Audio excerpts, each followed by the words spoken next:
Hey folks, for those of you who have been waiting for this video, and I'm told on my channel page that someone hit 200 subscribers, so to my 200 and some subscribers, thank you, and I apologize for the wait.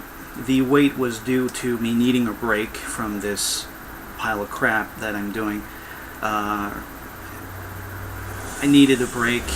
There's been a lot of construction outside, like that truck that just went by, a lot of noise, the house shaking, limited my time to record. I also just plain didn't feel like doing it because why would I, right? I also got a job recently which cut even more into my time. This is my day off. I'm taking advantage of a few hours I have. That put aside, I have some good news and some bad news for the rest of this soon-to-be post-murder spree by Kent Hovind manifesto that he calls What on Earth is About to Happen, for heaven's sake. The bad news is we are 10 pages short of the midway point of the document. The PDF has 266 pages. We're on page 123. The midpoint would obviously be 133. We are 10 pages before that. That is horrible. We have so much left to go. Or do we? The good news is it's a bunch of rapid-fire bullshit. Kent Hovind, in his continuing failure to know how a book is made, has subdivided parts of Chappendixter 4 into 4A, B, C, D, and E. Chapter 5, or Chappendixter 5, if I want to keep using my word for it, does not exist. It's also 5A, B, C, D, and E. Then we go to Chapter 6, and then Chappendixter 6, and then the final one, 7, which are not following the same motif for whatever reason. Kent Hovind is an idiot, and I'm sure he does not know how to read, as I keep pointing out. This is pretty much why I think that. But that's the good news. It's rapid fire. It should be very quick to just blast through these pages, and to that effect I have prepared a list of main points that I want to address in an effort to get through this as quickly as possible and potentially make this the very last video. So, Chappendixter 4A, the treaty. Now in this failure of authorship, Kent Hovind is saying that he believes, and of course he never knows anything because Kent Hovind is an idiot, but he believes that there will soon be a secret treaty between the Muslims and the Jews in order to allow the Jews to build their temple on the Temple Mount, which is now pretty much owned by those evil brown Muslims. And I'm using here Kent's innermost thoughts. We'll get into why he's a racist again a little bit later on. So he says that this treaty will happen and Jews will be willing to pay cartoonish amounts of money, zillions he uses in one part of this document, bajillions in another part, zillions or bajillions of monies to build their temple on the Temple Mount will be paid by the, conspiracy Jewish banking, Jews run the world, they're rich, they're greedy, will pay that to the evil brown Muslims who like to kill everyone. And that's not me saying it again. Genesis 16:12, Kent Hovind quotes here, or summarizes, said the sons of Ishmael would fight everyone. Boy, that 4,000-year-old prophecy has been proven true over and over. Because those brown people sure love to kill, don't they, folks? Where my Clive and Bundy at? No? Yeah.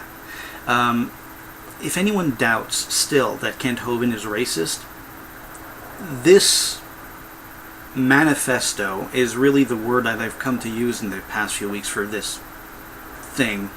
This manifesto really points out that Kent Hovind buys into those conspiracy theories about the Jews and hates brown people who are not Christians because, they're brown and they believe in the wrong guy.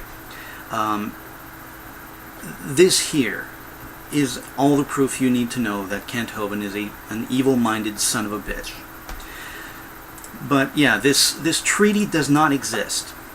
Of course not. Kent Hovind is saying it will exist. It hasn't happened yet. Kent Hovind is saying it will. It's about to. Any minute now, it will happen in secret.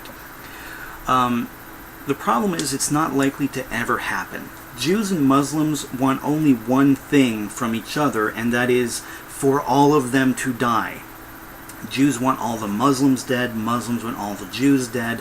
They want to exterminate each other and themselves, and everyone else as a matter of just convenience.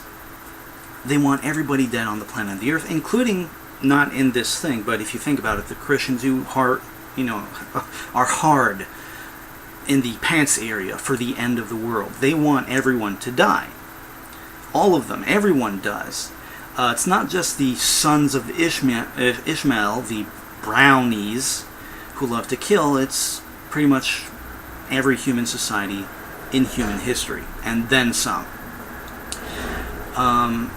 This conflict is not likely to happen because they hate each other. They can't agree on, not shooting each other in the face in the Israel and Palestine talks. There's just no way that's ever going to calm down long enough for them to get anything done until a nuke is dropped and just fixes that problem.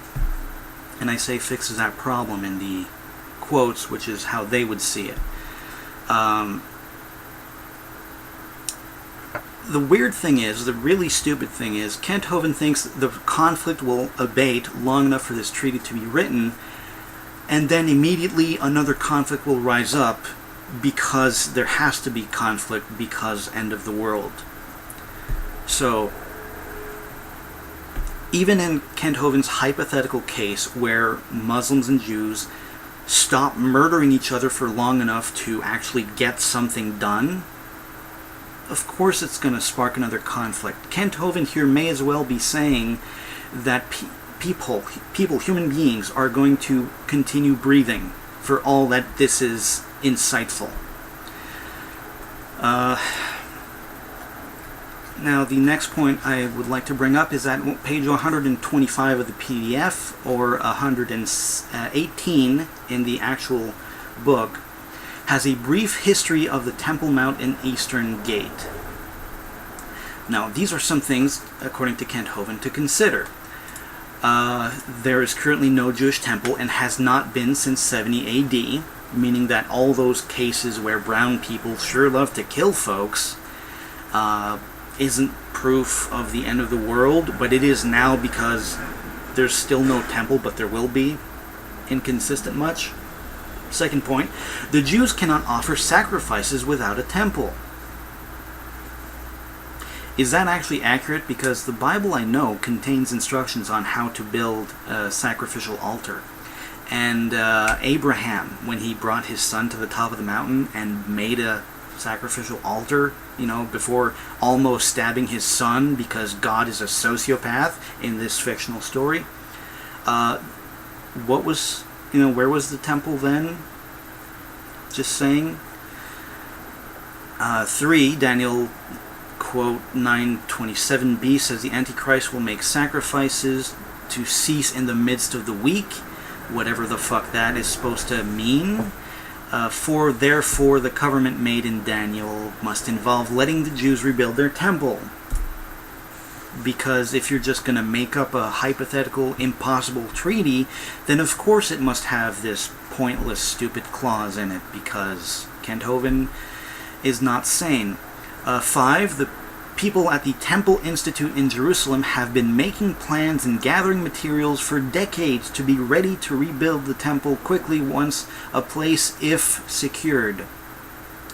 I know it's petty, but 9 people worked on this. Well, 8 people and an illiterate con man worked on this document, and they still allowed typos to slip through. Proofread. Just saying. It is almost certain that even the original Ark of the Covenant and other priceless temple furniture has been found, probably in some gigantic warehouse in the United States, the location of which is unknown. Also Indiana Jones. 6, a new temple could easily be built in 3.5 years. If you put 2 pieces of plywood and a rock on top, you could make a temple in a few minutes. Yeah, let's just say temple and then say, oh, this amount of time is sufficient, when you have no idea what it would look like, why it would have to look that way, or any justification whatsoever. It could be built in that long, sure. Could it? And have they really been stockpiling material for that long? Of course not. This is Kent Hovind's insane imagination, but whatever. 7. Jesus' death, not Jesus's death, Jesus' death on the cross was the final sacrifice for sins. Odd that it did not take place in a temple. Just saying, any future sacrifice in this future temple will be an abomination to God. So the Jews have to build their temple in order to blaspheme against the true God that Kent Hovind worships, and the Jews secretly don't because they're evil Satan worshippers. Once the Jews begin sacrificing again, it will be short-lived in Kent Hovind's wet dreams. Antichrist will break the treaty and cause the sacrifice to cease. Really? One person will break the treaty, the terms of which you have no idea what they are, but can just assert as a general statement that whatever the terms might be. What if the terms of the treaty are just the Jews can build a temple? Will he not build the Jewish temple?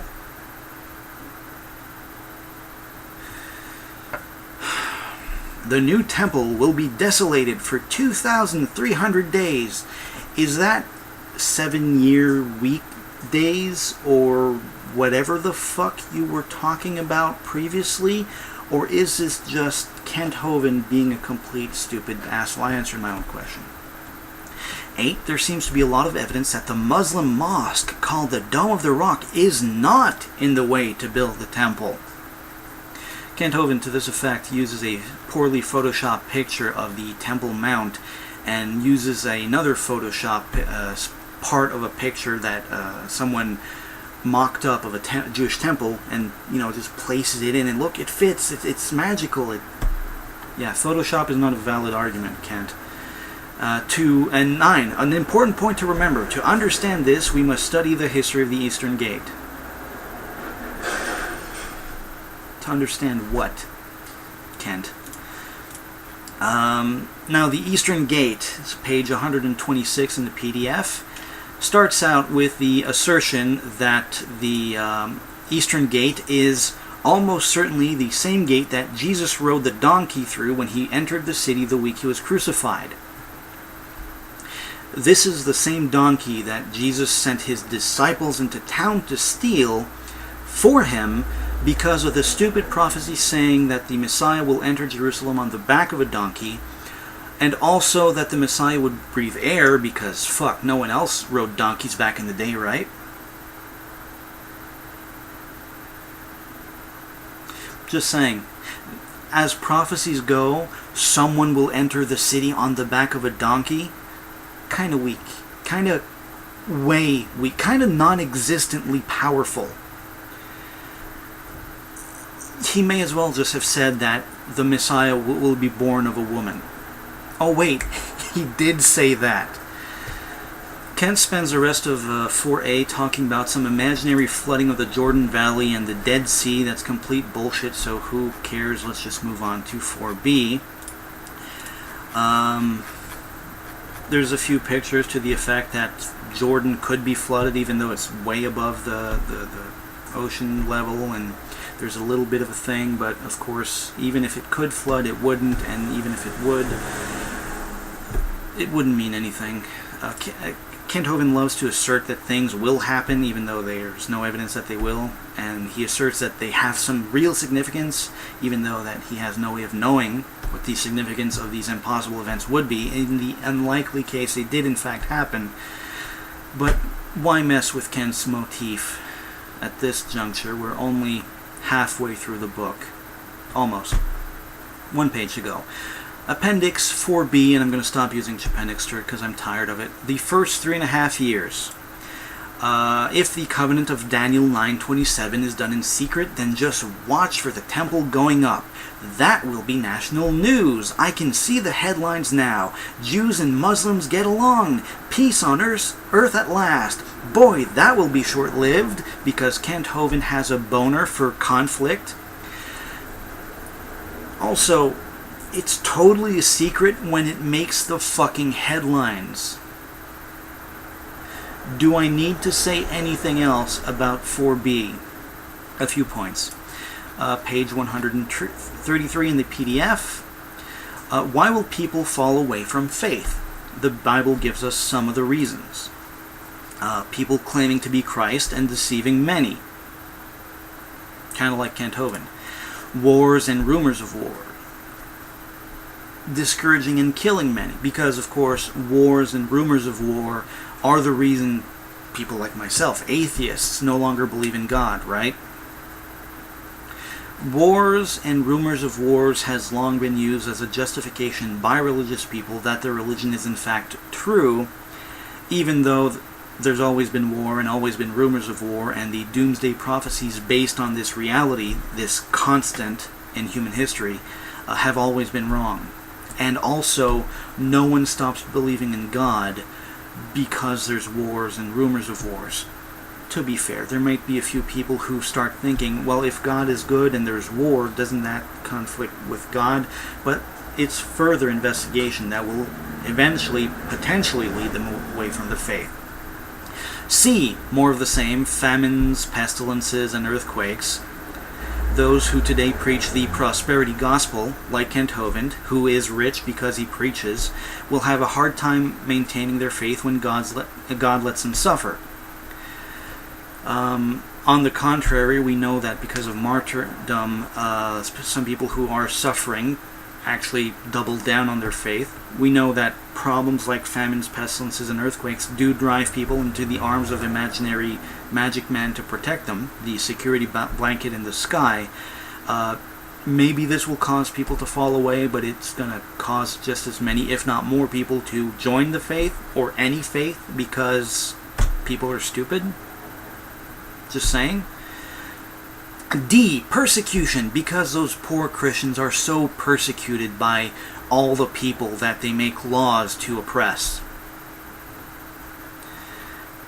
There's a lot more stuff here. There's a police officer holding a grenade launcher, just, one of those multiple chambered grenade launchers with a rotating barrel, aiming it like a foot away from the head of protesters who are crouched in front of him.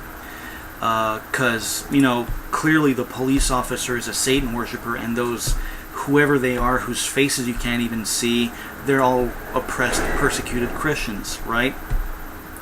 Being betrayed. Really, being betrayed is going to drive people out of the faith? How? Jesus knew about betrayal really well.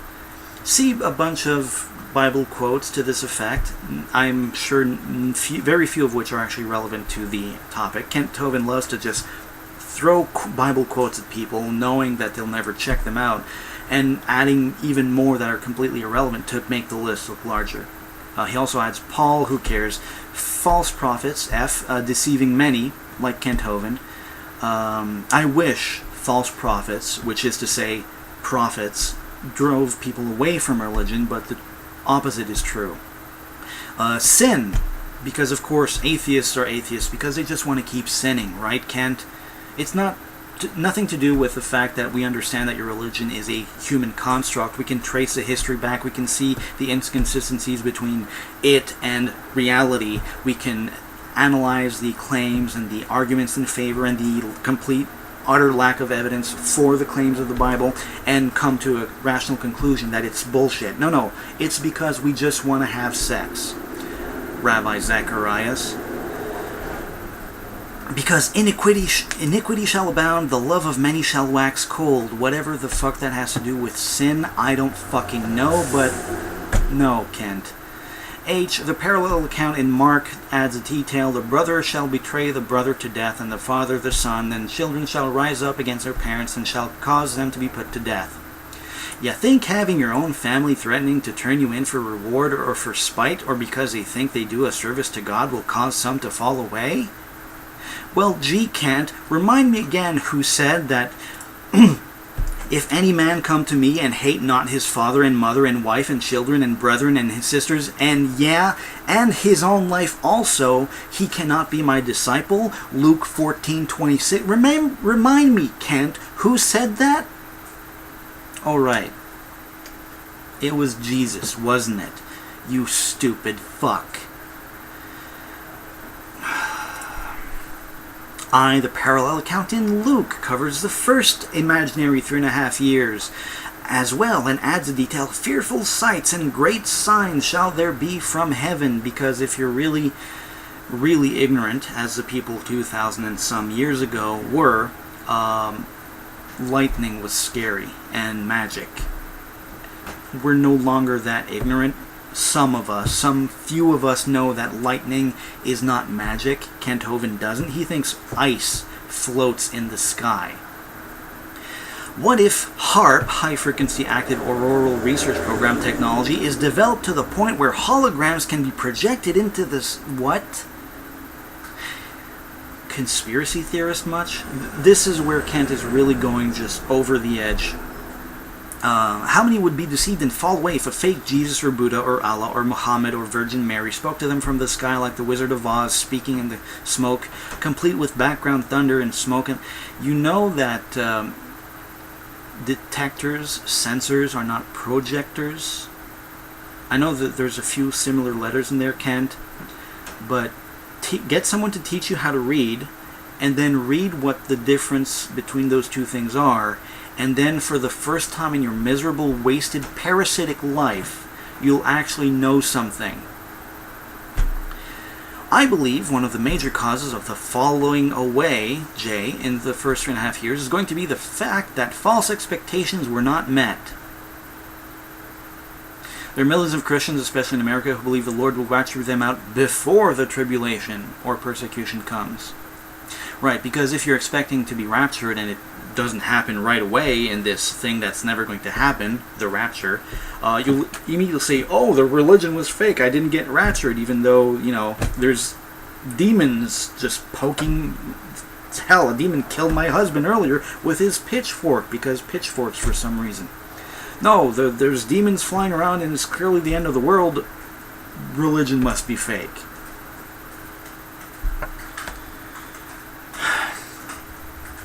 Jeremiah faced the same problem. He preached what God had clearly said, while the false prophets of his day said they would not go into captivity.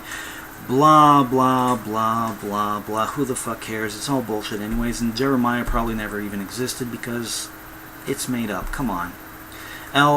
Timothy, whatever, is a whole chapter devoted to reasons why believers fall away from the faith. So why not start with that? Just saying, if you worship the Bible as much as Kent Hovind does, with its sticky pages that he keeps under his pillow in his bunk in prison, why not start with the actual book that he worships, instead of all those paranoid conspiracy bullcrap that don't even make sense if you just know the slightest little bit of human psychology? Again, Kent Hovind doesn't know jack shit, but still. Can you imagine, Kent Hovind continues, the list is done, so we're moving on now. Can you imagine if evil men and seducers get worse? Wow! No wonder many shall fall away. Yet you don't have to put the quotes, Kent. We know what that means. We know it's an analogy, you fucking idiot. And I can't imagine if men and seducers get worse, because there's douchebags like Kent Hovind in the world. You know, just saying. Keep in mind that God is not causing any of the persecution, falling away, or tribulation. Evil men will do that on God's orders. He's like a mob boss putting out hits. It's like, I want you to go and make him an offer he can't refuse. And I know that's a horrible Brando, but I'm not trying to do a good one because I want you to be able to understand me. And, oh, you know how you gotta refuse is not very good to communicate with. Yeah, God is saying, go and make them an offer they can't refuse, and if they refuse, murder them. Yeah, sure, God isn't killing people, God isn't causing persecution or tribulation, except God is causing the tribulation because he's the guy who's doing it. It's a mob boss putting out hits on people, basically. Page 137, there's a badly photoshopped picture of a wolf wearing a sheep. And I say badly photoshopped because it's clearly a picture of a sheep that was just cut open under the neck and opened up to go around the head of a wolf. It's actually kind of clever as a picture, but it's just stupid. Looking at that, I just really don't want to know Kent Hovind's fetishes. TMI, dude. Just keep it to yourself. We don't want to know. Page 138, there's another badly photoshopped picture. No, sorry, it's not photoshopped. It is a picture of a pale horse, and his name that wrote upon it was Death, and it came with a lawsuit for stealing someone's picture from DeviantArt. I'm pretty sure that this is not used with permission from whoever actually made this picture, but whatever, who cares? Kent Hovind following laws? Since when? So there's a few more things in this chapter, but nothing of real consequence, and we're going to move straight on to 4C. See, we're going fairly quickly. I don't know how long the video's been going on for, but I'm trying to knock this out as fast as possible. 4C, the middle of the 70-year period that is completely imaginary. It opens up with the red blue pill shot from the Matrix, because while Kent Hovind is stealing art, why not go big, right? This appendix starts out with Hovind explaining that Antiochus Epiphanes fulfilled the prophecy of the middle of the 70-year period or whatever, according to some, by destroying the temple back in who cares, it's stupid anyways. So, let me just scroll down here. List of similarities between Antiochus and Jesus' return. The desolation of Antiochus lasted 3 years, or 1,095 days. Antichrist will desolate the temple for 2,300 days. Ooh, this imaginary number is relevant, and that's how you know it proves that Antiochus Epiphanes is not the real Antichrist, or this whatever. B, Daniel chapter whatever, said the desolation would take place at the time of the end. 168 BC is not the time of the end.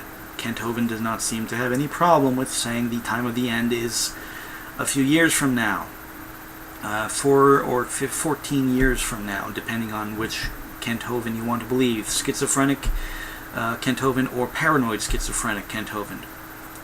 Yeah, the time of the end has been all of time where people had these stupid prophecies, and they've always been wrong, and they will continue to always be wrong. Just saying. Daniel says the little horn, that nonsensical 11th or 8th or 10th or whatever horn that makes no sense but is part of that just druggy blog post that Revelations is. Daniel says a little horn who desecrates the temple will cast down some of the host and of the stars to the ground. Antiochus never did this because it's not possible to cast down stars to the ground because they are not tiny little things glued to the dome of the sky. Kent, proving that the Bible is nonsense right here. John writes of this desolation happening in the future. So, he shall also stand up against a prince of princes. Antiochus never did this. Who's a prince of princes? Did he not?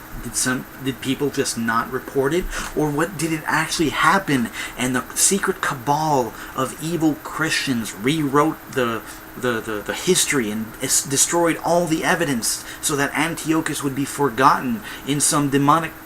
See, if Kent Hovind can make this shit up, so can I. And because it's made up shit, we're both wrong by default.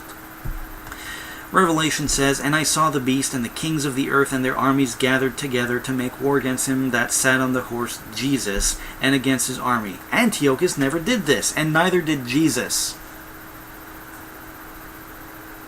And how is this a similarity if neither of them did this?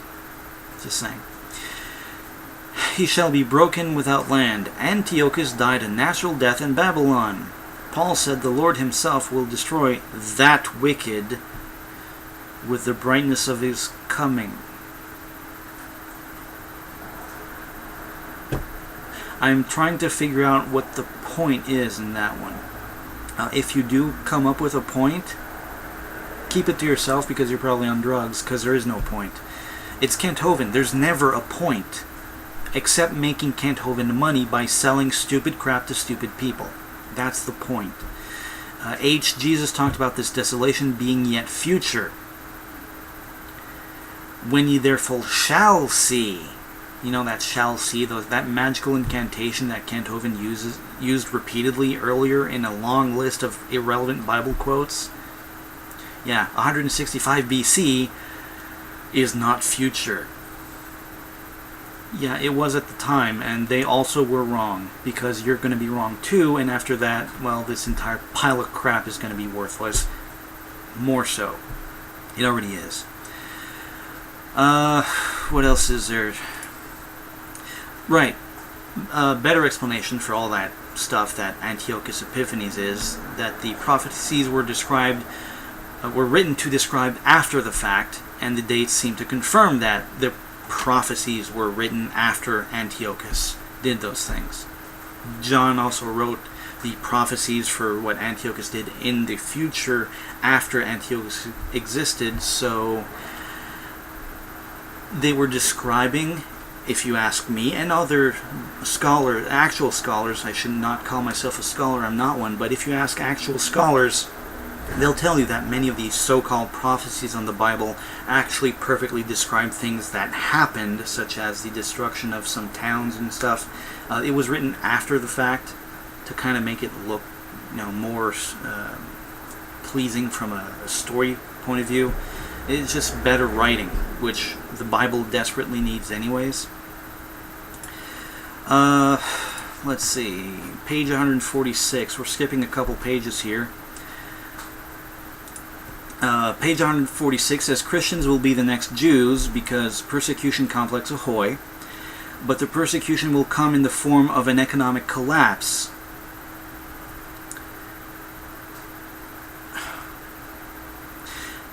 And here's Kent Hovind's justification. Cash is easy to steal, Kent Hovind would know.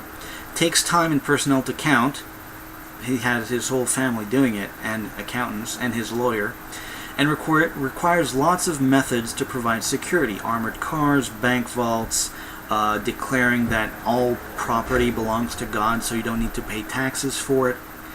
Next point is that credit cards can also be stolen or simply defaulted on, which Kent Hovind again would know because he certainly stole a lot of credit money from grandmas and defaulted on his taxes. Checks can be forged or written without funds to back them up or using false identity. Identity can be stolen as well. Illegal immigration is rampant. We don't know who belongs here. I thought everyone belonged, Kent, that there was only two races, the godly and the ungodly. And that we all belonged here. We all belonged in If you're still not convinced that Kent Hovind is racist, I don't know what's wrong with you. There's no way to trace cash transactions except for this thing that is... How can I describe it? What would be a good way to trace cash... Oh, right, cameras that tell you the time, date, and place where someone was when they bought something. Have you never watched a cop show, Kent? Drug dealers and other criminals often deal in cash. What that has to do with an economic collapse, I have no idea. The only obvious solution is a system of electronic transactions and a means of permanent identification that cannot be stolen for every person on Earth. A simple microchip in the hand or forehead. Why forehead? Yeah, I can just see it now. You go to the store and you want to buy something, and you have to go up to the counter and you do this. Brilliant, Kent. Oh, for fuck's sake. No, it's not an obvious solution because there's a whole other problem with surgically implanting stuff in people. For one thing, batteries die eventually. It's really hard to keep something inside your body for extended periods of time because stuff wears down. And if a sliver of glass in this protected RFID chip, because that's what this is, it's RFID, secret tagging paranoia bullshit. If this chip breaks apart and, glass goes into your bloodstream, you're dead. If there's no glass around this chip, if the chip in your finger is just silicon circuits and it cracks, that's going to be really fucking hard to get out. Surgery is done often in this day and age. People even do it for cosmetic reasons to make themselves look better. But there's still a death rate. It's not a simple thing, and I don't think anyone in their right mind, which Kent Hovind is excluded from this group of by, definition, no one would say, for convenience, instead of carrying a card with a little chip on it like this, that I can just keep in a pocket and press up, and sometimes it gets stolen, I'm going to risk dying at a very low percentage perhaps, and risk complications later on because of the fact that there's a chip in my body that can break or be damaged. I'm going to do that instead because it seems so much more obvious than someone cutting off your hand and taking the chip. Have you never seen a movie, Kent? I know you can't read, so you can't read these things in books, which you don't believe exist anyways, because otherwise this manifesto wouldn't be as pathetically created as it is. But movies have been using the concept of cutting off someone's finger or hand for the fingerprints for years. Demolition Man did it. Hell, Avengers did it. The eyeball thing that Loki stabs in and it creates a hologram elsewhere? For fuck's sake, you take the eyeball, you put it in front of the retina scanner, and how is this an obvious solution for a problem that Kent Hovind is just blowing out of proportion anyways?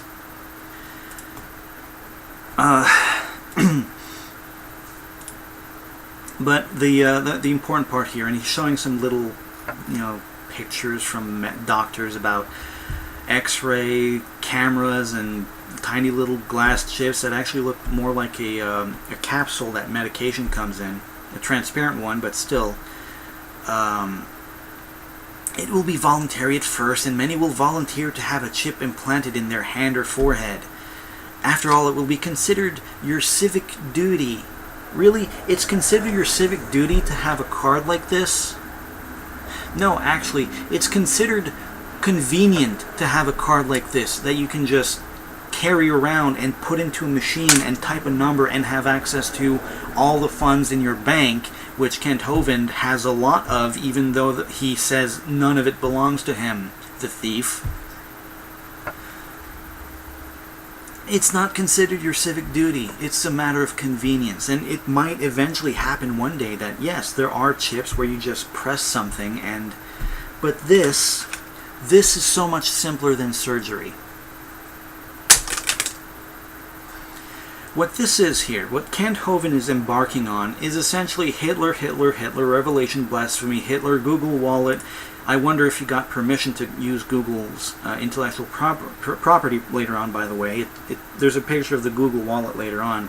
But that's all it is. It's paranoid conspiracy, and der Jude, Kriegsanstalt für Kriegshandlanger, and I completely messed that up, but it's one of those Nazi picture of the Jew. Because that's what this is, in Kent Hovind's paranoid mind. In October 1938, the Nazis ordered all Jews to have a special passport with a J stamped on it. The next step was taken the next month.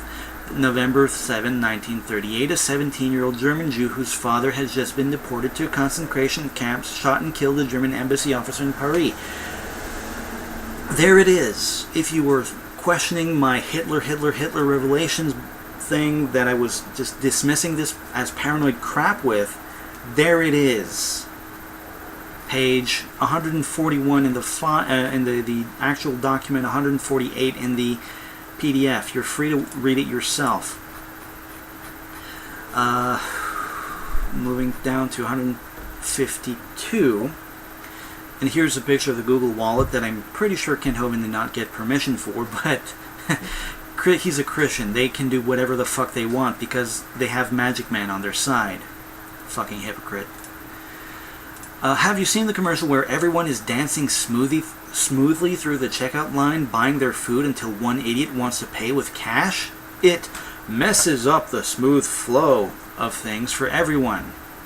Why are there quotes there? Kent? No? Those commercials are psychological preparations for people to accept the mark, because that chip, that solid chip, is what Kent Hovind believes is the mark of the beast, which in the Bible is described as a tattoo or brand. I'm not sure, I think it's a tattoo. But yeah, that RFID chip is a tattoo of Satan.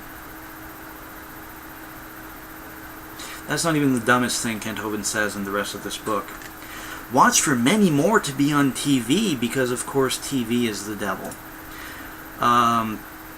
Page 153 has very little of interest because all there is a quarter with "In God We Trust" on it. Because Kent Hovind is a fucking moron, he doesn't realize that sentence was put there as a response against communism, Russia, the war against the Cold War, because people thought God would protect them from the evil communism. Kent Hovind is a fucking moron. Now, 4D, we're moving very quickly now. The Great Tribulation. Nothing of real importance here. Part that says don't worship idols, Exodus 20, chapter 4, with that statue, that well-known statue of the bull on Wall Street. Or is it the golden calf? Made out of bronze and not actually a calf? Kent Hovind's a retard. The chapter that we're in here opens up with how it's wrong to worship false idols, like those 10 Commandment monuments and unpaid tax money or something. That's all wrong. To worship those things. Then it goes back into the RFID tagging paranoia for a bit. Because Kent Hovind is inconsistent. What the RFID tagging Hitler crazy talk has to do with anything, who the fuck knows. There's a discussion about a school in Texas that was forcing kids to wear locator chips while they were on school premises. And I'm going to quote from my own notes here. As CBN News reported, November 15, I don't remember the year, 15-year-old Andrea Hernandez refused to wear the tracking device. She said wearing it would violate her religious beliefs because she believes the badge is a mark of the beast referred to in Revelation. U.S. District Judge Orlando Garcia rejected her religious argument, saying he thinks her reasons are secular. Now, there's two things I would point out here. A 15-year-old would not know or care much about the mark of the beast in Revelation. Her parents told her this, obviously. Second, it is secular reasons. Because it's not a fucking mark and they can take it off after they leave school. You know, just say, it's a locator chip that they put in their pocket or they wear a clip to their clothes. That way if someone kidnaps them on school premises or if they get lost, the school can find them. And then when the kids go home at night, they can just stop wearing the fucking chip. No one's forcing them to wear the chip 100% of forever. That's why it's a secular reason, because it's stupid. The mark of the beast, in my notes here, is not something you clip onto your clothes, it's tattooed into your fucking head. And stupid 15-year-old Andrea Hernandez, whose parents forced her to be stupid in public.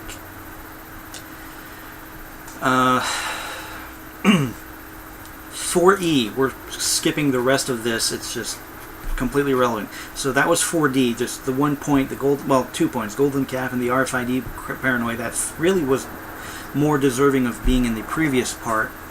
The Day of Christ, 4E, also known as The End. It's mostly just Kent Hovind masturbating to the words "the Day of Christ" in his usual embarrassing way, but the gold part is on page 165 in the PDF. It's a list of 16 similarities between the days of Noah and the day Christ comes. And I absolutely fucking love this list. I reproduced the list in full, and I have my own notes at the end. I'm just going to go through them once and then go back over the problems with it. So, 16 similarities between the days of Noah and the day the Christ comes back. They are: 1. Physical appetites. 2. Secularism. 3.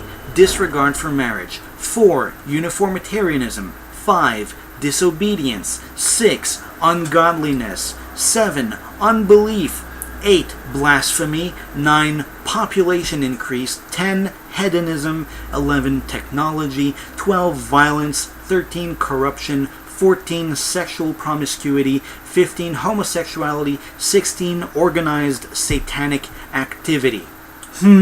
Sounds just like today, all right. Does it really? I wonder. The first problem I have with this list of 4 is that numbers 1, 10, 14, and 15 are the same fucking thing. Physical appetites, hedonism, same thing. Sexual promiscuity and homosexuality. Kent Hovind would describe homosexuality as hedonism or physical appetites, because that's what it is. It's, you just want to have sex with whoever you want, you sinful, evil person. 4 of those are the same thing. That kind of compresses the list a tiny little bit. The second point is that uniformitarianism was around in the days of Noah? Really? With Adam dead for all of, 300 years maybe? Uniformitarianism, which I believe is the belief that everything has always been the same. You know, like a rock today was a rock yesterday and will be a rock tomorrow. It won't spontaneously turn into a duck. That kind of thing. That was around in the days of Noah, when Adam was dead for a few hundred years, at the point where God just did this and produced a duck out of a rock. Really, uniformitarianism was a problem in Noah's day. Where in the Bible is that? Kent Hovind has Hebrews 11:7 here as a reference. And just for the hell of it, because I remember looking this up. Hebrews 11:7. Sorry for my lack of preparation. Just loading it here. By faith Noah, when warned about things not yet seen, in holy fear built an ark to save his family. By his faith he condemned the world and became heir of the righteousness that is in keeping with faith. How is this uniformitarianism?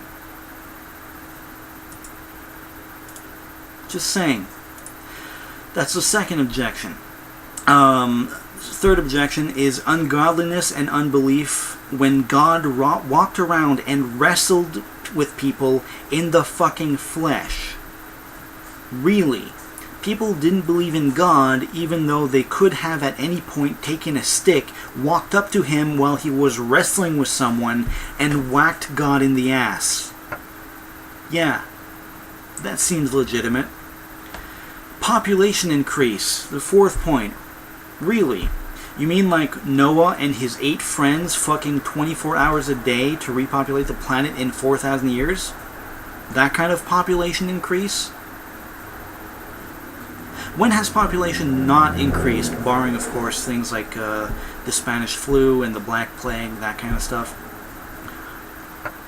When has population not increased? Because if population decreased, we'd be dead.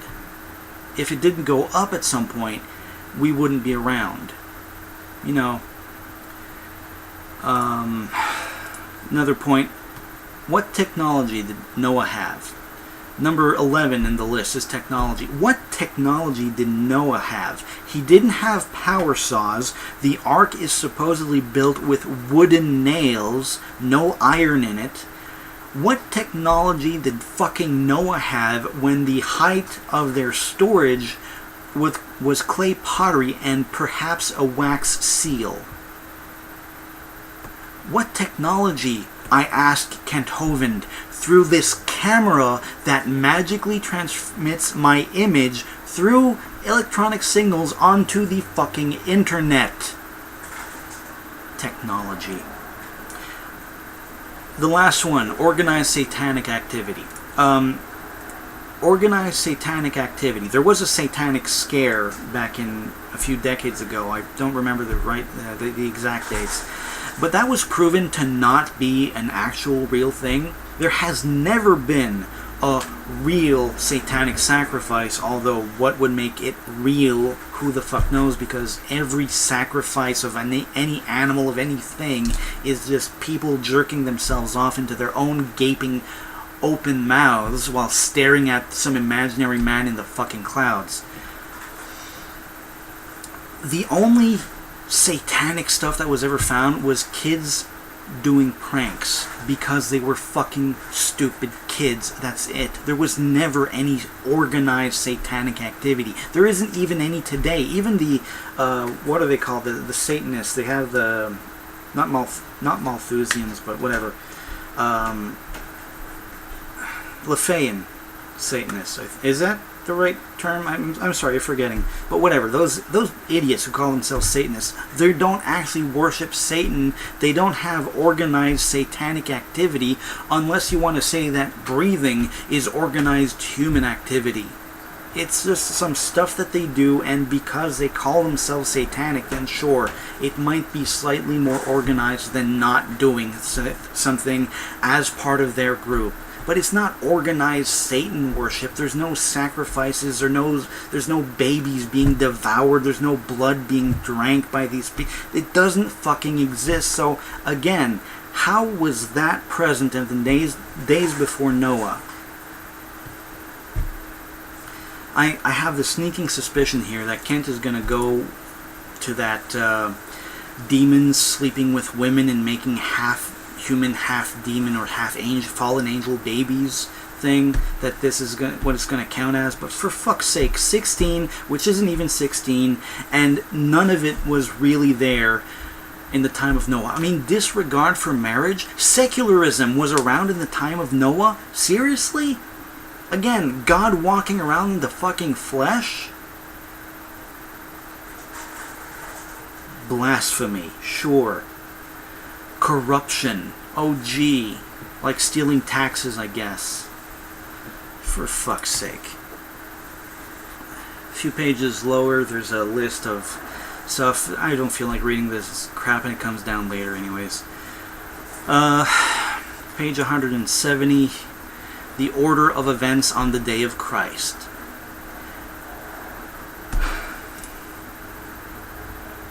After the tribulation, because Kant's stupid bullshit opinion of an imaginary threat trumps all the other stupid bullshit opinions of an imaginary threat. It's after the tribulation, not before, not during. It's post-trib, because Kent Hovind says so.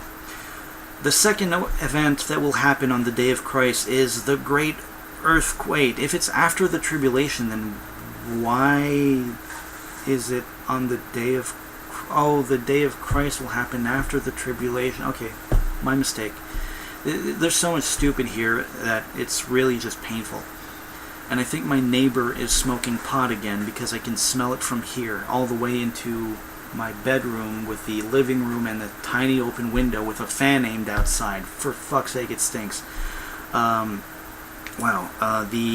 a great earthquake, the second event. Because, as you know, earthquakes are totally magic. There's no explanation for why earthquakes happen, unless, you're not Kent Hovind. Sorry. The sun and moon go dark, third event. Because, again, light is totally magic. 4, Kent doesn't actually say what happens here. It's just some quotes and vague bullshit that's meant to be scary. And I'll read it for you to confirm. Upon earth distress of nations with perplexity, the sea and waves roaring, men's hearts failing them for fear, and looking after those things which are coming on the earth. How is that an event? 5. The stars of heaven will fall. And stars and fall are in italics now instead of being quoted for some reason. I do not know. I do not care. Kent Hovind is an inconsistent fuckwit. To understand why the falling stars are angels, most likely ones that follow Satan. Bible quote to support.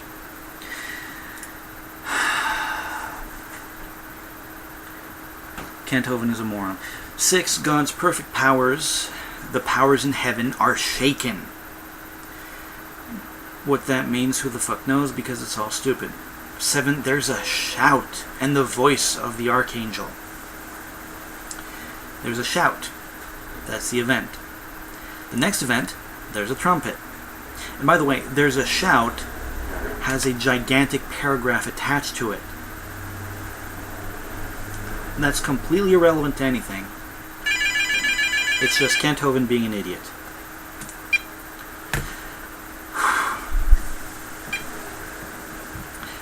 Phone again. I hate you, phone. There's a trumpet blast. That's the next event. Jesus will appear in the clouds just as he went away. Jesus didn't appear in the clouds when he went away. He showed up for 3 days and then went away. 10. Those who have rejected him and mocked him will mourn when they looked upon him who they pierced. I didn't pierce Jesus, and I don't reject him and mock him because he doesn't actually exist. If he did exist, he was a really pathetic cult leader, not an actual person. Well, not what he claimed to be. He might have been a person if he existed, duh, but he wasn't what he claimed to be. Not as described in the Bible, certainly. So I don't reject him and mock him, and I certainly never stick him with a spear because I've never held a spear. But yeah, for fuck's sake. The note I have for this point here is those damn homos and liberals and atheists will all be sorry now, making the way we've been threatening them finally come true after we weren't able to just kill them anymore, says Kent Hovind. Because, face it, Christians love to hate atheists. They blame us for everything. They blame the Jews for everything. They blame Muslims for everything. They blame everybody but themselves for everything, and they are the victims, even though they have been murdering and killing and pillaging and raping people for as long as they've been around. Point 11, zombies. And 11,000 Jews convert because there's only room for 144,000 Jews in heaven, because who the fuck knows? It's just magic number. 144,000. It's 1.144000. It's a fancy looking number. And then there's Terminator Jew, Judgment Seat of Christ. Death by exile over a frozen river or something. Point 13 is that those who are found faithful are taken to the marriage supper of the Lamb, which apparently lasts the 1,040 days as Jesus shows his bride the riches of his glorious kingdom and the honor of his excellent majesty many days. See Esther, where King Ahasuerus did a tiny feast for a measly 108. Who the fuck cares? The rapture, point 14, that's event number 14 in this list of crazy talk. And then the magic 11 Jews get put into crystals by Aghanim, and Link has to go to the dark world and save them, or something. Who knows? The rest of it is all rewards for those who send Kent Hovind money or convert to the right faith, and suck God's dick hard enough. It's just, quote after quote after quote of Revelation, and this is what you'll get if you join the right cult and join Amway today, and you too can become rich by doing almost no work and getting employees. And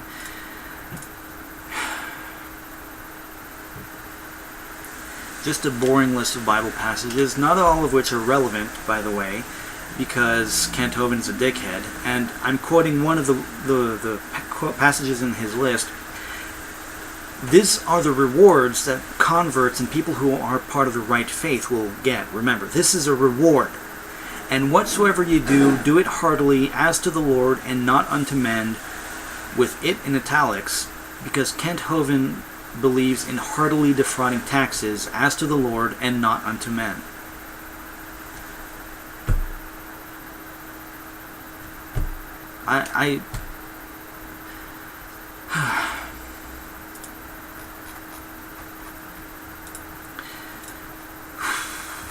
yeah, I'm really just shocked at this point.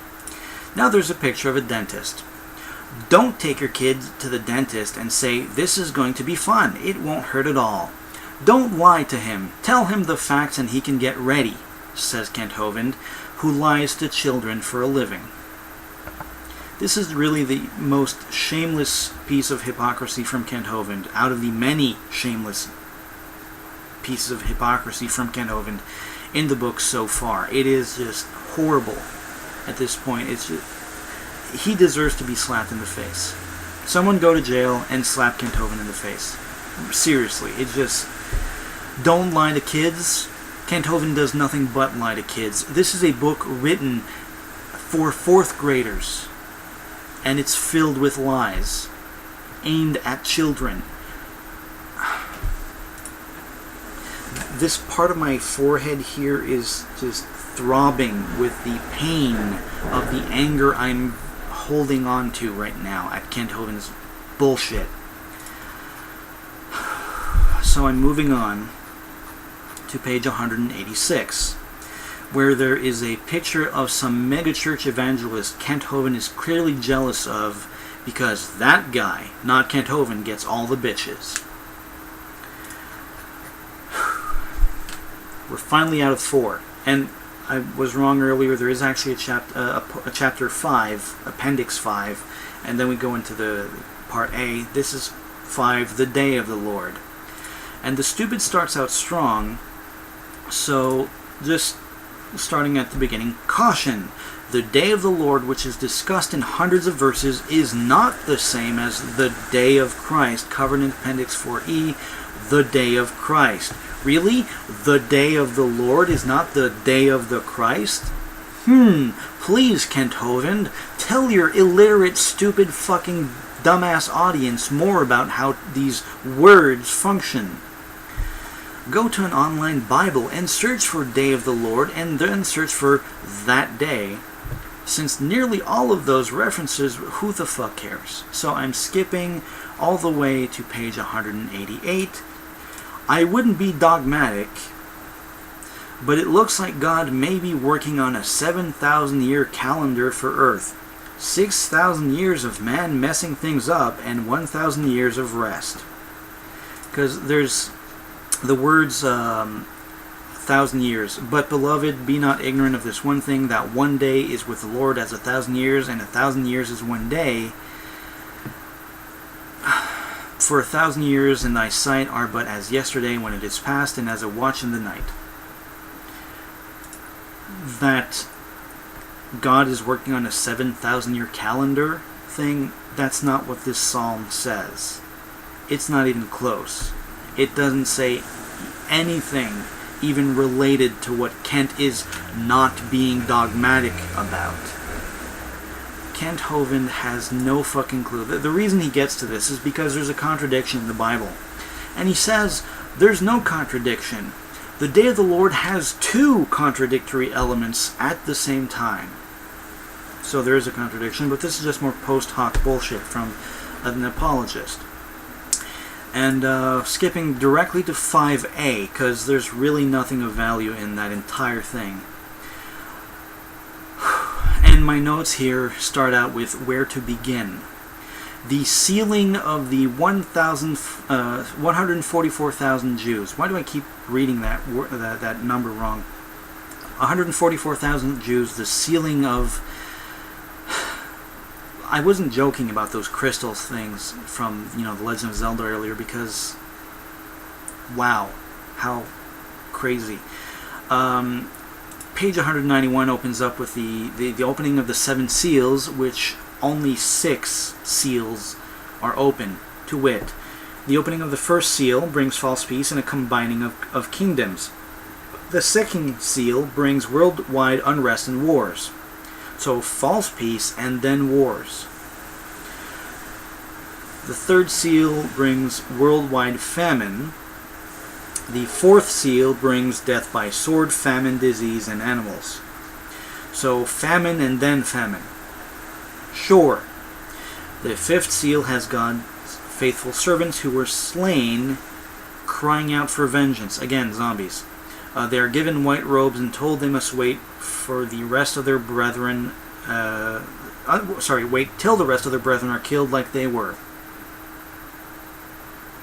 6. When the sixth seal is opened, the sun and moon going dark will cause everyone to be looking, and the rapture of any living believers takes place. And there's no 7. There's no 7th seal. So there's 7 seals, but there's only 6 of them listed. Good job, Kent. Page 193. Angels will hold the 4 winds because that wind is totally motherfucking magic or something. And Kent says cities will get choked with smog, so move to rural areas where superstition and poor education is rampant, and you can get skull-fucked by parasitic priests properly. Because let's face it, a priest is a parasite on human society. They do nothing, they lie to people for a living, and they expect the communities they live in to support them, to give them tithe.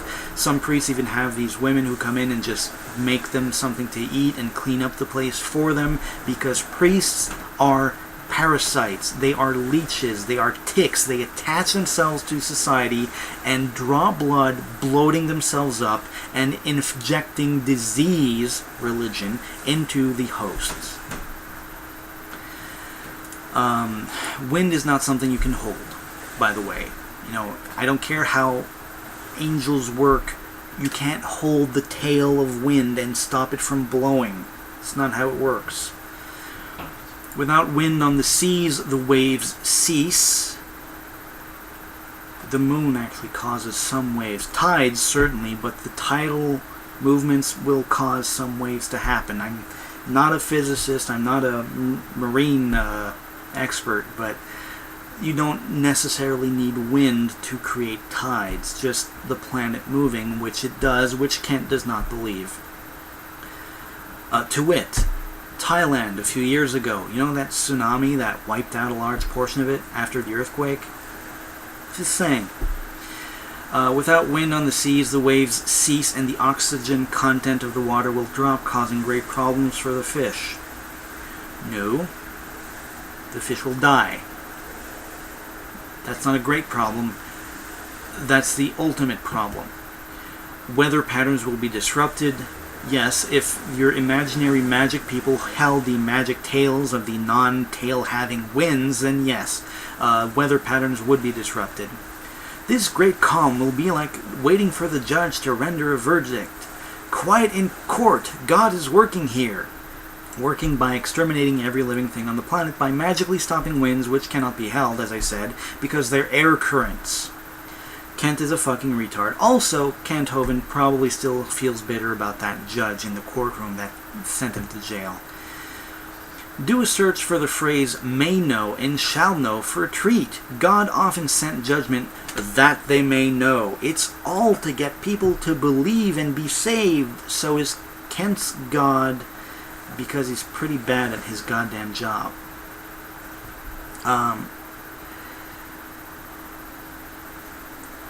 So is Kent's God. Sorry, my notes are a little bit confusing. Kent is a fucking retard, and so is Kent's God because he's pretty bad at his goddamn job. Because goddamn, if God's plan is really to get people to know him, he's been doing a really fucking shitty job of it for a few thousand years, if you accept that 2,000 years ago he was actually doing something and people didn't just make it up, which they did.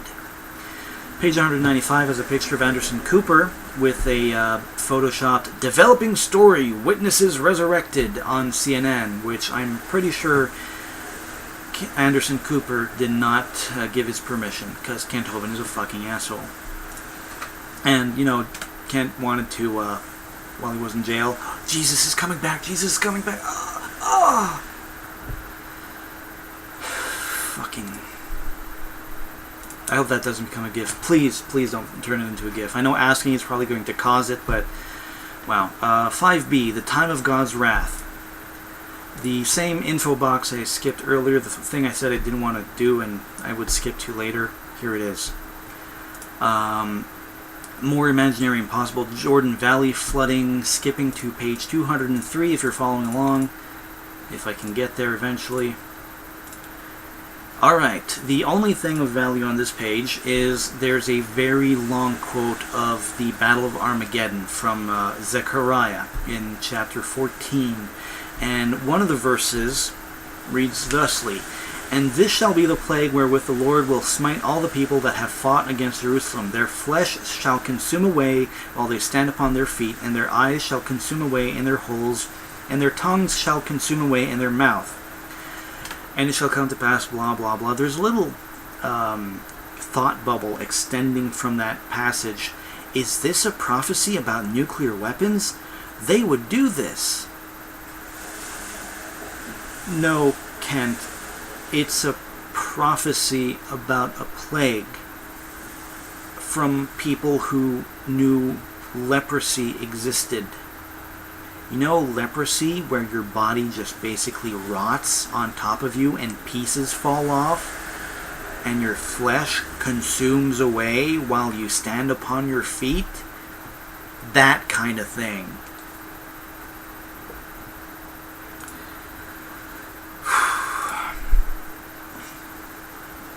Because,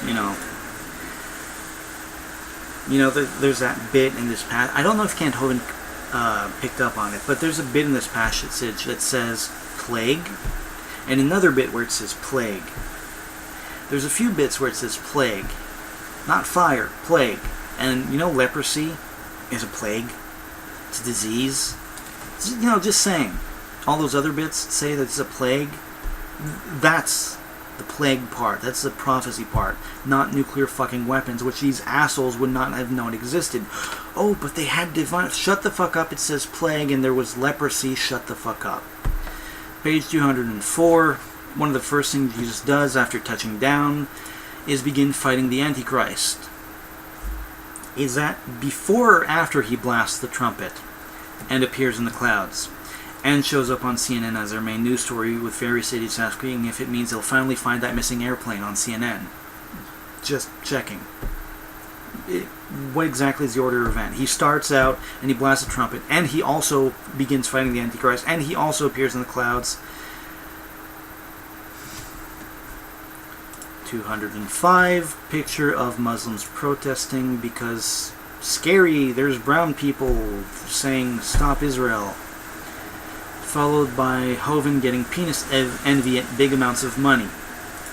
What would cause the nations to swarm in to fight against Israel? The fact that they're committing a genocide against the Palestinians? Just saying. One theory is that these nations will be drawn to Israel for the great wealth to be found in the Dead Sea. Really? That's your justification. All right, because there's that economic collapse Kent Hovind fantasized about. For over 4,000 years, water has flowed into the Dead Sea and evaporated out, leaving behind the minerals. It is a giant distillation pond. I looked it up. There's no such thing as a distillation pond. But I'll get to that later. Kent thinks the economic collapse, which he only believes will happen because he's a fucking retard, will cause people to destroy Israel so they can suck money out of the Dead Sea. Because he's a fucking retard. The Dead Sea is not a distillation pond. It's an endorheic lake. I looked up distillation pond, and I don't think it's actually a thing, but hey, Kent Hovind is this fake science teacher man here, right? So he would know. No, he wouldn't, because he's a fucking moron. I've said that a lot, because it's true. A report from the committee, the Imperial Chemicals Limited, says the Dead Sea has 1.3 billion tons of potash, valued at $750 billion.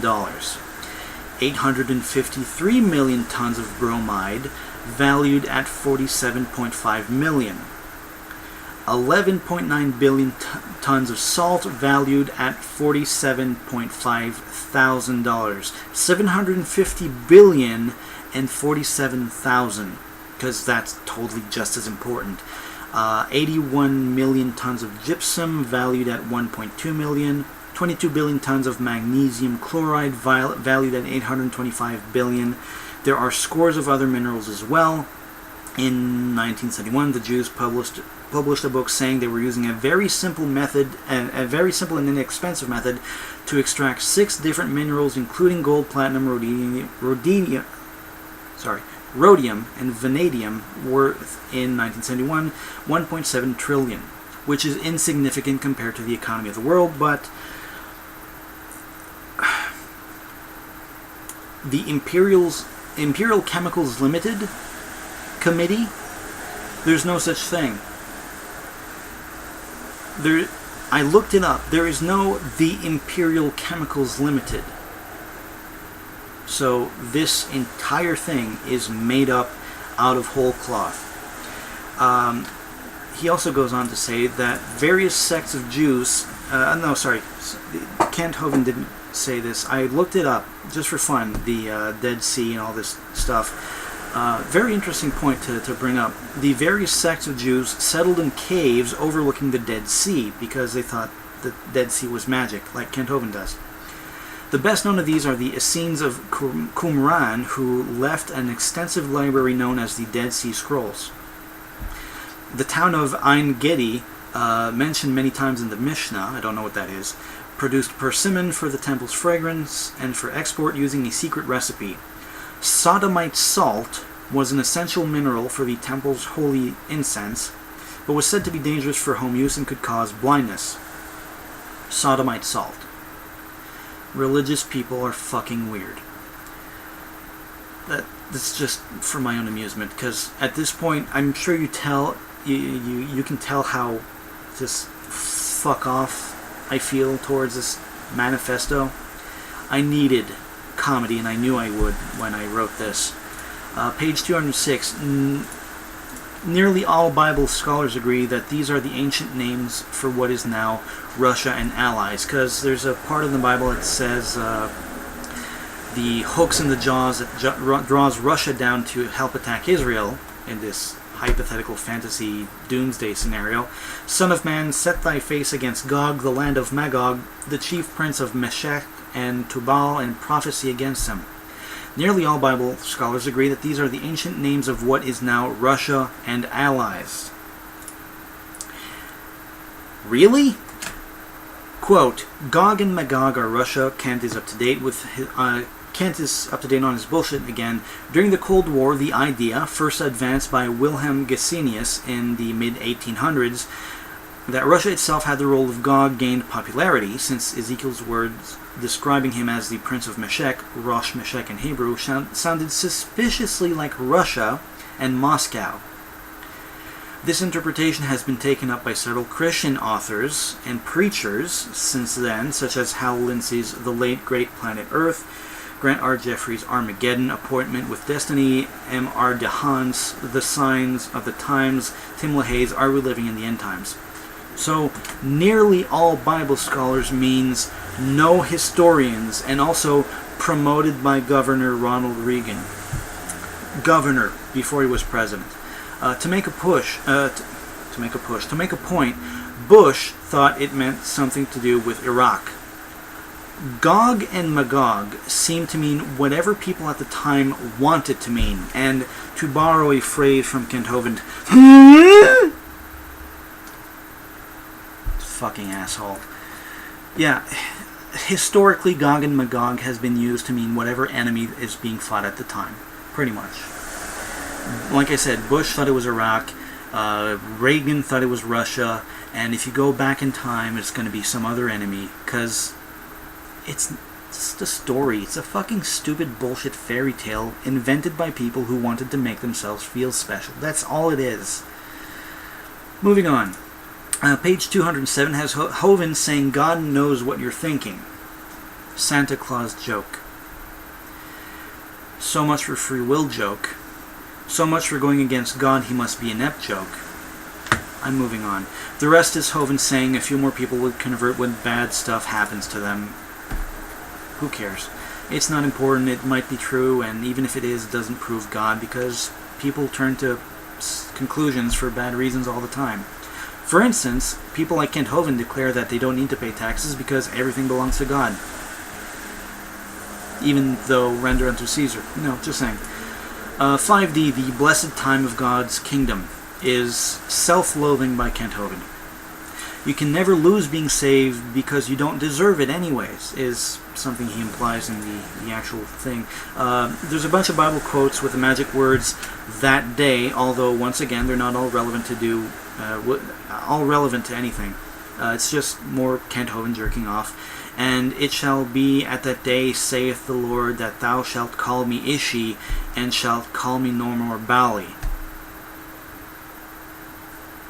How is that relevant to the blessed time of God's kingdom, to never lose being saved, to not deserving it anyways, to anything? Kent Hovind just likes to throw in quotes. And page 215 has a New World Order conspiracy bullshit. So we're moving on to 5E, going really fast. Stan will be loosed. Satan. We decided to call him Stan in a previous video, remember? It's just Kent Hovind being a complete douchebag. Page 218, one of the interesting laws that God gave to Moses was about an ox that gores with his horns. See Exodus 21, verses 28 to 36. The law was that the ox must be killed. Constantly eliminating aggressive behavior will over time rid the gene code of whatever bad gene causes this rebellious behavior in oxen. So yeah, Kent Hovind thinks evil behavior is caused by bad genes. Cue racism. Again, God also said rebellious children should be stoned. So, Father of the Year award for Kent Hovind. Deuteronomy 28:18-21, if you doubt that passage is in there. I'm not saying, Kent Hovind says, that we should do this today, stoning children. Nor am I saying we should not do it.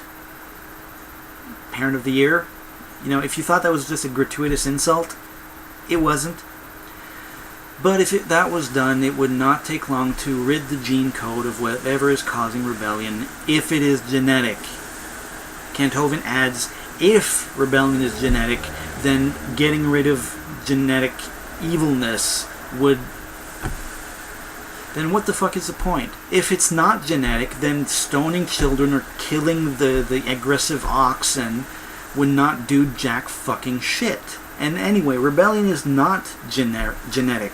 This entire pile of crap is based on the assumption that rebellion is genetic, and Kent stupidly admits he's too fucking stupid to know if it actually is, in his own argument, so the whole thing collapses as a point under its own fucking stupidity. But look, Russians are breeding tame foxes! There is in this text a little point that for over 50 years Russians have done selective breeding with foxes to get tame foxes. Wikipedia has a long article about this experiment. It's fairly interesting. They set up the experiment in 1959. It continues today, as far as I know, as at the time of this writing, that may be accurate, at the Institute of Cytology and Genetics at Novosibirsk. They simply with two L's, because not enough proofreading, selected for tameness, and the results were amazing! We covered earlier that fact that God often does things that they may know, and selective breeding of foxes that gives results is... Look, you can raise foxes to be tame. No breeding necessary. You can select for the ones that are the least aggressive, but 50 years of experiments means about 50 generations, which isn't much time. I might be wrong about the 50 generations, but I couldn't find anything about the reproductive cycle of foxes. I think it takes them about a year to get into it. Because, every year there's the heat season, estrus, and, but 50 years isn't much time. If it's more than 1 year for a generation, then it's even fewer generations. So it's hardly any time at all. And they have had limited success making a slightly more dog-like silver fox. The head is shaped a little bit differently, shorter nose, I think. Read the article on the Russian silver fox, I think is the terms you can look up. It's fairly interesting, but again, that's not the same thing as aggressiveness or rebellion is genetic. They might just be different physically and be raised more tame.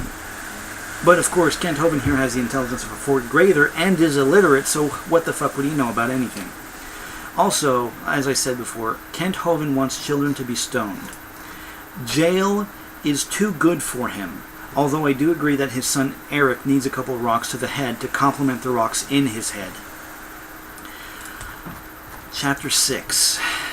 And yes, I have completely given up on calling it Appendixter. I'm going to read 2 points because it starts out with 2. For the great white throne of judgment, which Kent Hovind fantasizes about every night, go face God for judgment and receive the just punishment for your sins. Not a good idea. Have you ever broken one of God's laws in word, thought, or deed even one time? Then you are damned and go to the lake of fire. Some say, won't God weigh my good against my bad? No. That's actually written as is. What judge on earth does that? If you murdered someone, if you murdered someone, would you say, Judge, it's true I murdered this man, but there are thousands of people I did not murder? The judge will say, okay, I won't judge or send you to prison for your good deeds.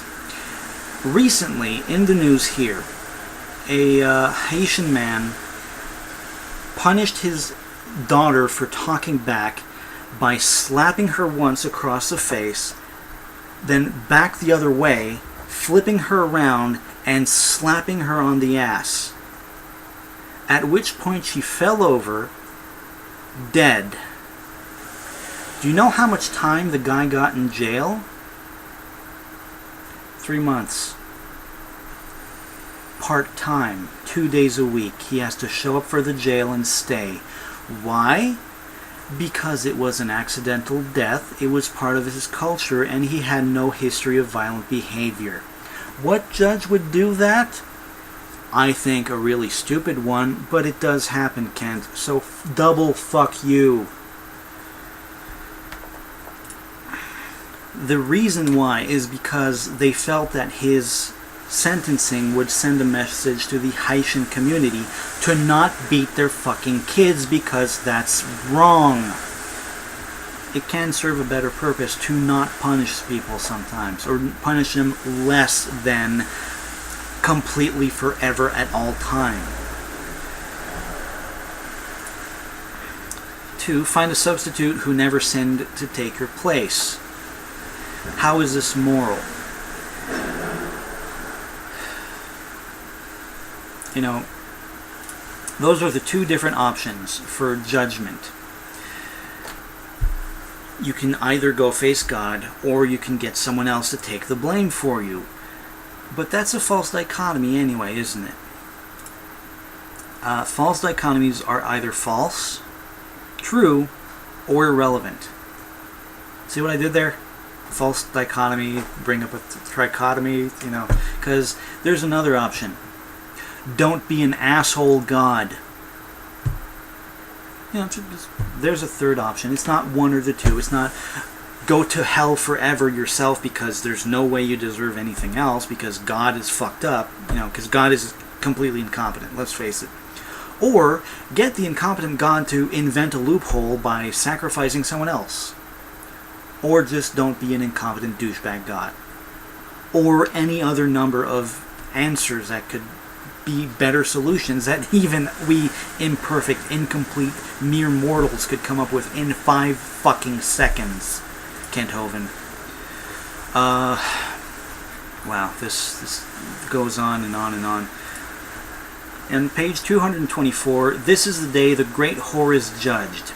Many books have been written showing that this may be the giant false religious system largely headed up by the Catholic hierarchy, because Kent Hovind hates competition and thinks the Catholic Church is a whore.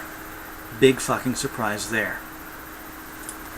Page 226 in the PDF. I'm using the PDF file because I wanted to be able to search. There is a short quote here. After the great white throne of judgment, it seems that we enter a new dimension called eternity. Eternity is not a dimension. except in the very most loosest sense. It's just... Kent Hovind doesn't know how words work. God creates a new heaven and a new earth. Again? I mean, he created the Garden of Eden, and then he fucked up, and he had to create the entire universe again, because where was the Garden of Eden if not the fucking planet? And now he's going to do it again after destroying it multiple times. You know when I said God was incompetent? Continuously scrapping your project and starting over is how we got Duke Nukem Forever. Ouch! Is what creationists and religious people should be saying. Epic burn is what should be said here. Because, for fuck's sake, how often does the perfect creator of everything has to fuck up before he finally gets it fucking right?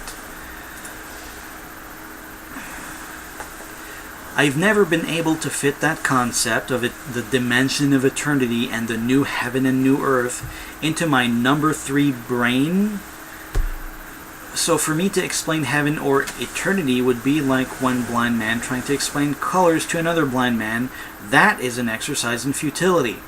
Never seemed to stop you before, Kent.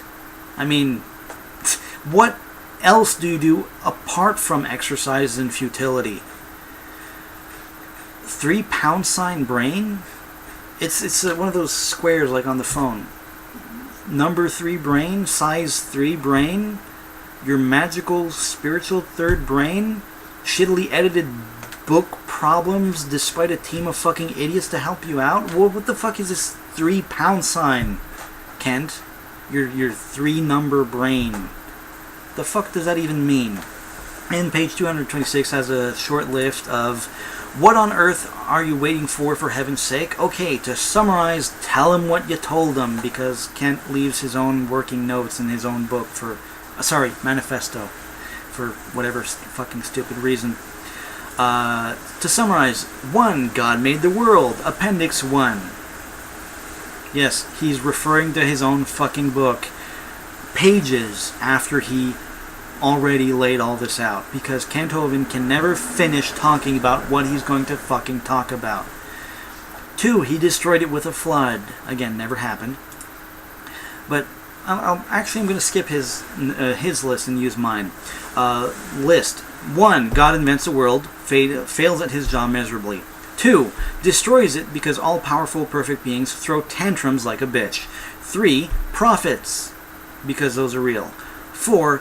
Bad time was coming for 7 years, even though it's actually 3.5 years, because the first 3.5 years are fine, you stupid fuck.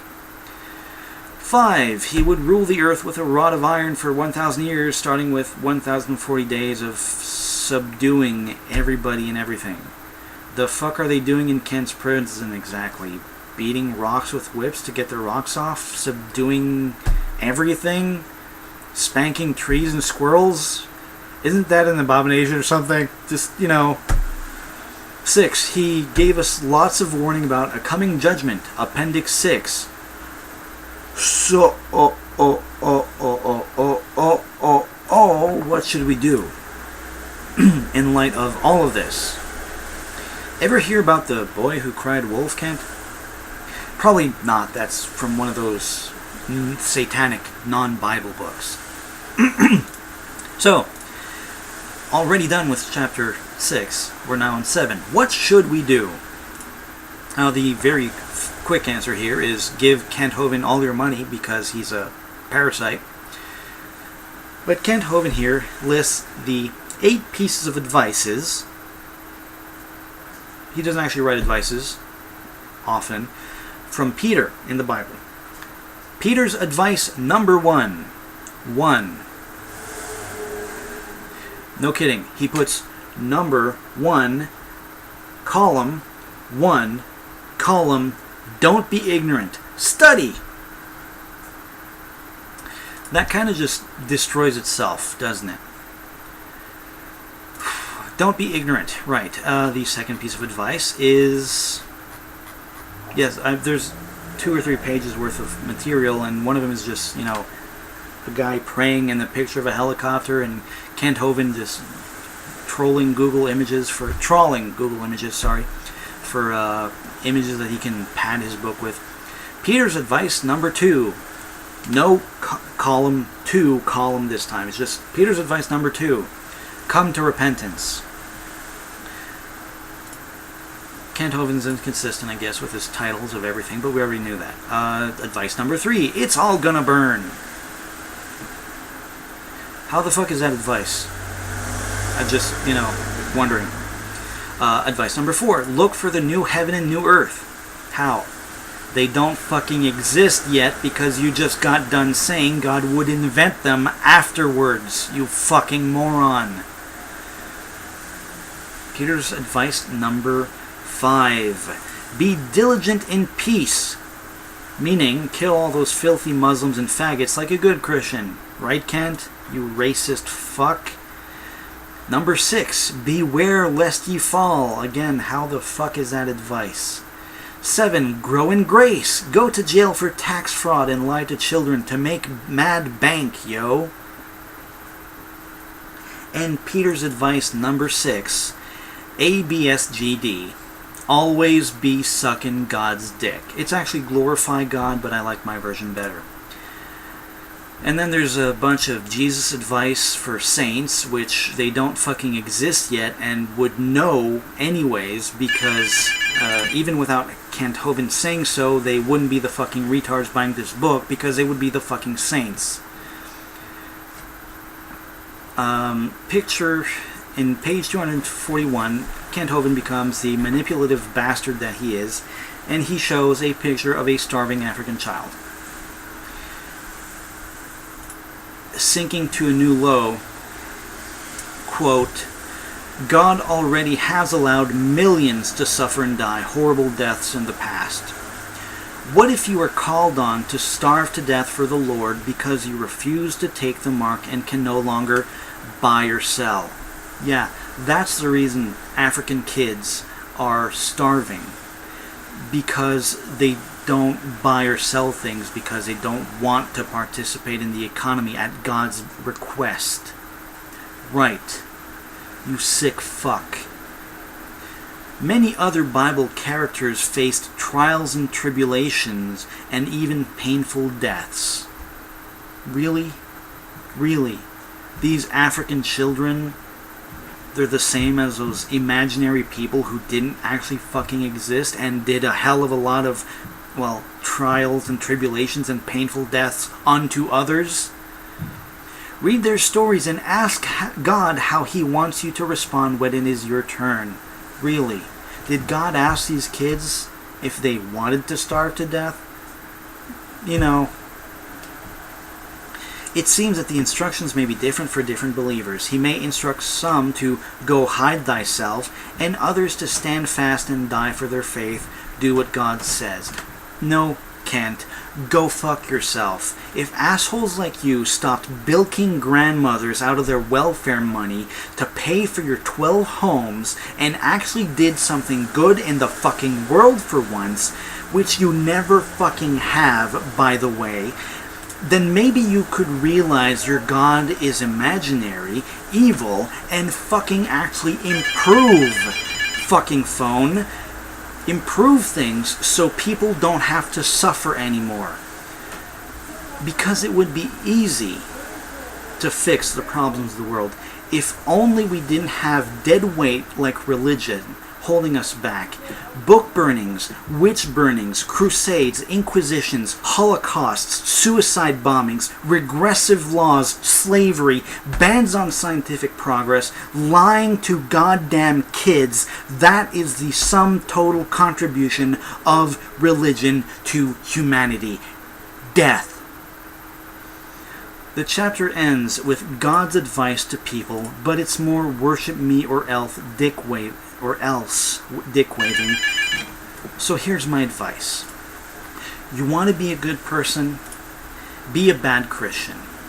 Because being a good Christian is the fucking problem behind Kent's insanity.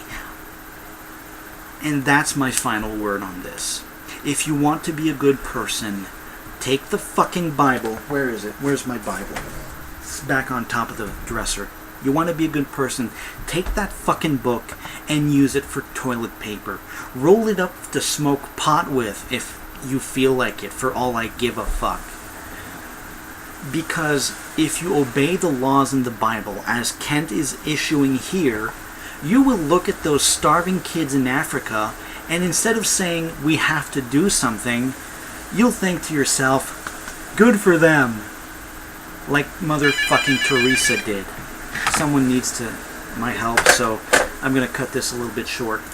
But the fun thing is, the last few pages of this, after the God's, orders to suck his dick more, at the very end of this, there is a, you know that wall scroll that I mentioned earlier, Kent Hovind said that he made in his jail cell with all the different relationships between the different Gospels and the 12 and 13 different stories. He actually scanned those in and added them to the end of his fucking book with all those borrowed pictures. So if Kent Hovind wasn't already in your mind an evil-minded son of a bitch for telling you to look at starving African children and say, how should I be like them? Instead of helping them not starve by exploiting the poor, if you feel like being generous to Kent Hovind, pity him for his insanity. But then remember that he's an evil-minded son of a bitch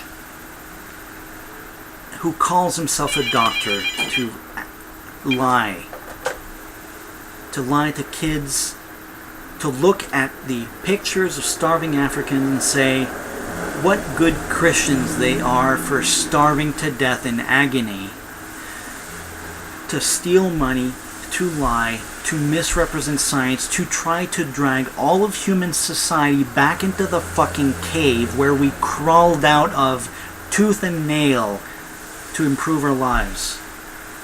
And then, that generosity you're feeling towards Kent Hovind, shove it back up your ass because he doesn't deserve it. And that's my final word on this.